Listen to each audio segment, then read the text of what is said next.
Salut à tous, vidéo mercato, bilan du mercato, complètement fou du PSG, pas d'autres termes pour définir ce mercato parisien réalisé cet été, qui est d'ailleurs aussi complètement dingue. CR7 retourne à Manchester United, Lukaku à Chelsea pour 115 millions d'euros, Griezmann qui retourne à l'Atlético de Madrid, évidemment Messi au Paris Saint-Germain. Bref, on va récapituler notre mercato à nous, celui du Paris SG. Allez, c'est parti. Pourquoi le mercato du PSG est si extraordinaire que cela? Combler, renforcer et rayonner. 3 mots, 3 verbes qui définissent le super recrutement du PSG. Au niveau des arrivées, on peut se le dire, c'est quasiment un sans faute. Arrivée d'un latéral gauche pour 7 millions d'euros, qui est très prometteur. Arrivée d'un défenseur central de confiance et d'expérience. Libre, arrivée d'un milieu de terrain libre. Arrivée du meilleur latéral roi au monde à l'heure actuelle pour 60 millions d'euros. Poste prioritaire pour le Paris Saint-Germain l'été dernier.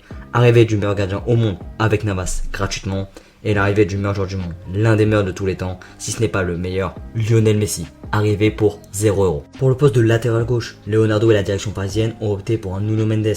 Je vais passer rapidement sur lui, c'est un joueur que je connais trop peu pour en parler, donner un avis vague, mais si on cherche des informations sur son profil, sur ses lacunes et points forts, dans des articles du Parisien, de RMC ou encore l'équipe, c'est l'archétype du latéral du football moderne, style Hakimi, offensif, rapide, qui a du mal dans les duels défensifs, qui marque, qui se projette beaucoup vers l'avant, mais c'est aussi un joueur, si on regarde bien des extraits de matchs de sa part, il se bat pour son équipe et il sait anticiper les attaques adverses. De plus, il est très prometteur, pisté par tous les grands clubs européens, à l'instar de Manchester City et le Real de Madrid l'été dernier. Grosse saison réalisée avec le Sporting de la part du latéral gauche portugais. Opération financière, on va dire raisonnable, de la part du Paris Saint-Germain, près de 7 millions d'euros et une option d'achat de 40 millions d'euros, alors que le Sporting se montrait inflexible avec des Manchester City pour son ancien joueur.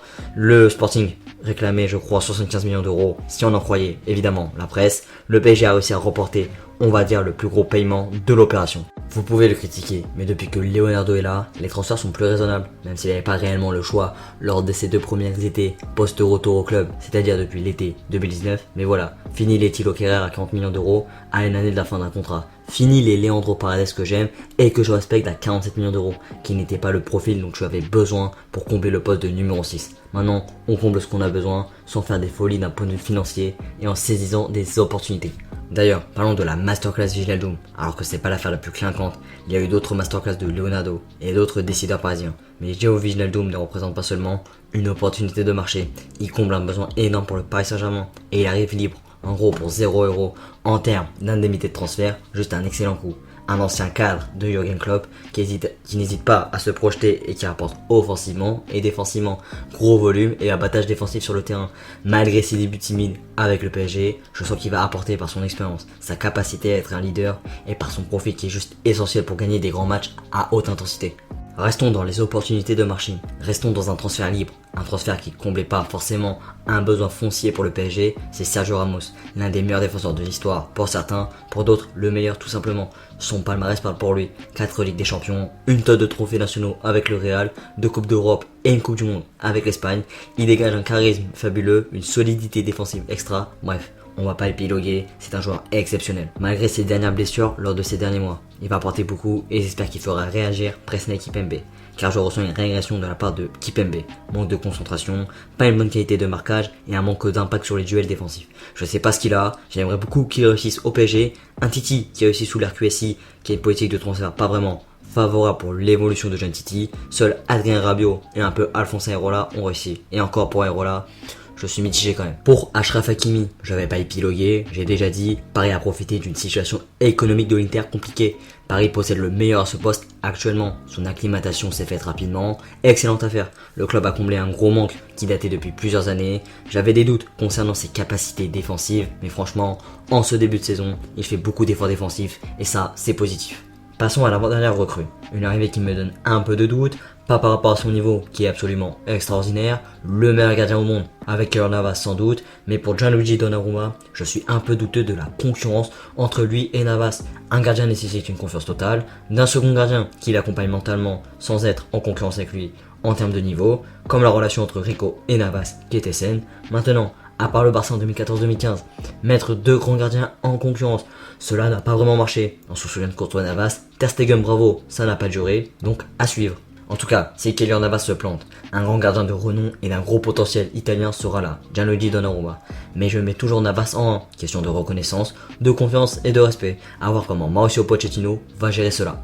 Finissons-en par l'ultime, le GOAT, 6 ballons d'or, légende absolue et vivante du FC Barcelone. Lionel Messi arrive en grande pompe pour 0€, c'est une excellente recrue, pas besoin d'en débattre de ce côté. Le PSG a joué un coup double sur le plan médiatique, en volant la légende éternelle du Barça au bord de la faillite. Les deux clubs qui ne possèdent pas une relation au beau fixe, le meilleur joueur du monde encore, favori pour le ballon d'or à l'heure actuelle malgré ses 34 ans. Messi n'est pas seulement un coup extra pour l'image du club. Sportivement, c'est un joueur qui va t'apporter énormément tactiquement. Il t'offre plusieurs possibilités de jeu. Il peut jouer partout en attaque, en 10, en faux 9, sur l'aile droite ou en 9. Il est tout simplement plus que polyvalent. Il connaît plusieurs joueurs dans le vestiaire. Acclimatation parfaite grâce à l'environnement. La langue espagnole parlée fréquemment dans le vestiaire.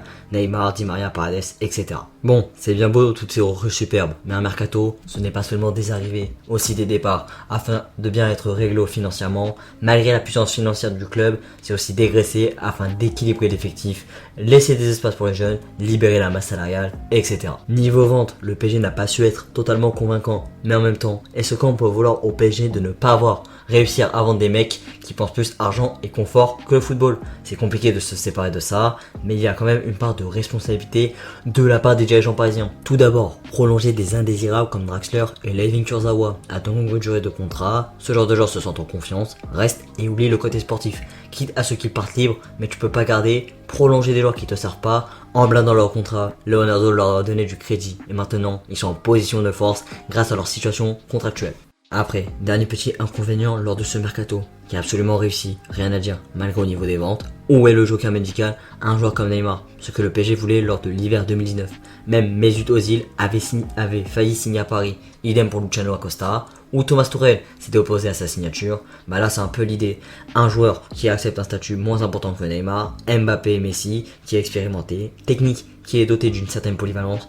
J'avais évoqué Coutinho ou James Rodriguez dans mes anciennes vidéos, ça aurait pu être intéressant, mais cela a été conditionné par un départ de Julian Draxler. Cela ne s'est pas fait, tant pis, on verra ça lors du mercato d'hiver, peut-être. Pour boucler cette vidéo, Paris a fait un grand mercato, mieux que celui de 2007 selon moi, ou en 2017, malgré l'arrivée de gros noms, il manquait un gardien, un successeur à Thiago Motta et une doublure à Edinson Cavani. Là, Paris a réalisé un mercato raisonnable financièrement, tout en restant XXL en termes de quantité et de nom.